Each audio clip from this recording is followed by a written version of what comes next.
welcome to a new edition of Collector's Corner. I'm Judy Owen, and I'm here with my friends Jean and Joe Williamson at Lakewood. And we have looked at their clocks previously, and now we made another trip back, and we're going to take a look at their lamps and tell you a little bit about them. They have quite a fabulous collection of Gone with the Wind lamps. Now, as you come in the front door, this is the first thing you see. And you say, wow.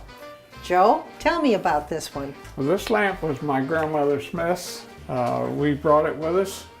It's a heirloom from the family, and my mother used to have it in a big picture window. Most of these lamps are a darker yellow like this, but it was in a picture window. And I'm sure the sun over the years has faded it so it's not quite as yellow as it was. Let me tell you a little bit about the lamps. They are all pretty much the same. And so once you understand them, you'll understand them all. First of all, Joe has converted all of them from the original kerosene to electric. As far as value goes, that takes them down just a little bit, but not much, because they can be reconverted back to what they were originally by adding a burner. The kerosene, or the oil, went down here in the base, and your burner was right in here with an adjustable wick. You see this? This is your wick that would go up and down. And then these globes. Now, what's unusual about this one is the size of it. This is a good 12-inch. I didn't measure it, but it's at least a 12-inch. It's what they call a jumbo, and of course worth quite a bit more than an ordinary Gone with the Wind because of it. They were all hand painted, both the base and of course the globe. And the brass is a beautiful brass base. Now, speaking of beautiful brass, look at the brass on this. Absolutely gorgeous. And the pedestal is onyx. We didn't talk about manufacturers, and Joe, we should have on that last one. Do you remember what you told me that was? That was a Larkin Gone with the Wind lamp. That was a Larkin. That's probably the only lamp that we'll look at today that we really know where it was made and by whom, because most of them are glass, and the glass makers didn't mark them in any way. So the only way you would know who made it was by having the actual manufacturer's catalog and finding that identical lamp in a catalog. Well, then you think you know who made it, but the problem is that they probably sold out to the glass maker down the street. And so the lamp is exactly the same, but the manufacturer has changed. Now let's look at this one. We're standing right by it. This is what I call a kitchen pull-down lamp. It has a smoke bell, so that when the smoke came out of the burner and went up, it didn't stain your ceiling. It's a beautiful glass bell hanging there. And this is adjustable. You can pull it, and it's weight driven. It'll go up and down. This is called a student lamp. Again, here's where your oil or kerosene went, and then the original burner would have been in here.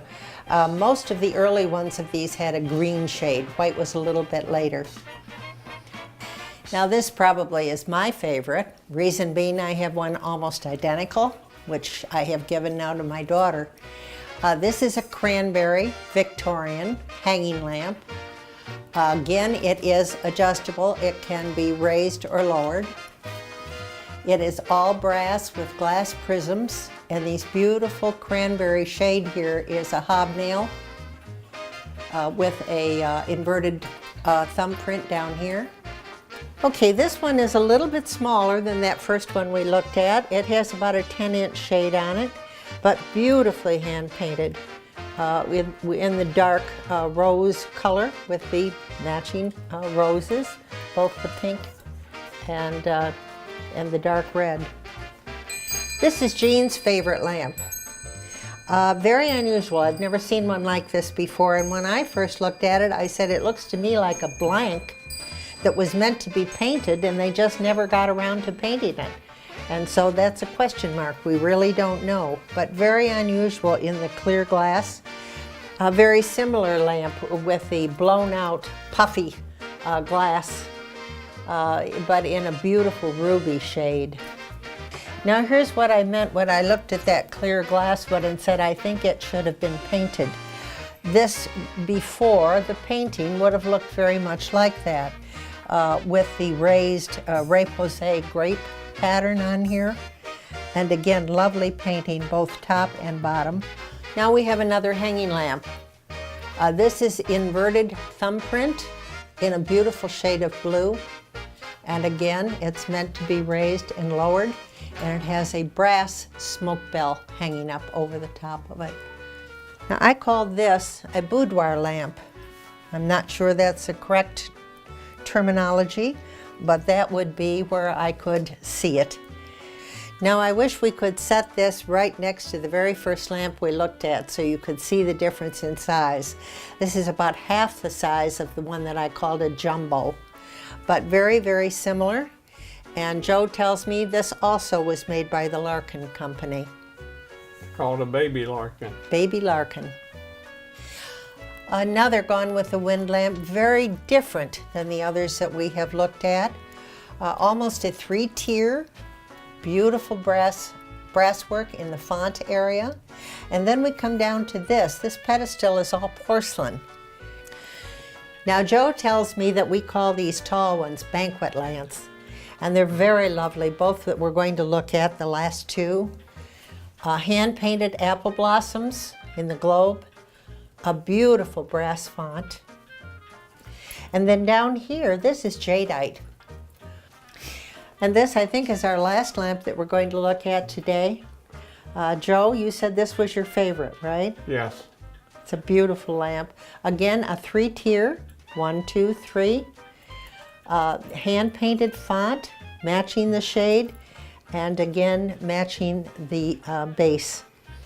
The date on all of these, we really didn't date them. After the Gone with the Wind movie, even though they are in the movie, they weren't popular in those years. They weren't even made yet. They started making these about 1875 to 1880. So I hope you have enjoyed our tour of these beautiful, beautiful lamps. I thank you both, Joe and Jean Williamson, for sharing your collections and opening your home to us. You're welcome. Thank you so much.